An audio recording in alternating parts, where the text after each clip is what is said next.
If you've lost access to your Zelle account and cannot receive verification codes, follow these steps to regain access. This guide will help you navigate the recovery process. Step 1. Contact your bank or credit union. Before starting recovery, use the sr.com link in the description to open the account recovery checklist generator and make sure your verification details are ready. Step 2. Verify your identity. Be prepared to verify your identity. This may involve answering security questions, providing personal information, or confirming recent transactions. Ensure you have any necessary identification documents ready. Step 3. Request alternative verification methods. Ask your bank if they can provide alternative methods for verification. Some banks may allow you to verify your identity through email, phone calls, or by visiting a local branch. Step 4. Update your contact information. If your phone number or email associated with your Zelle account is outdated, request to update this information. This will help ensure you can receive future verification codes. Step 5. Follow-up.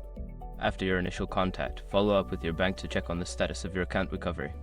Keep a record of any reference numbers or names of representatives you speak with for future reference. By following these steps, you should be able to recover access to your Zelle account. Remember to keep your account information secure to prevent future issues.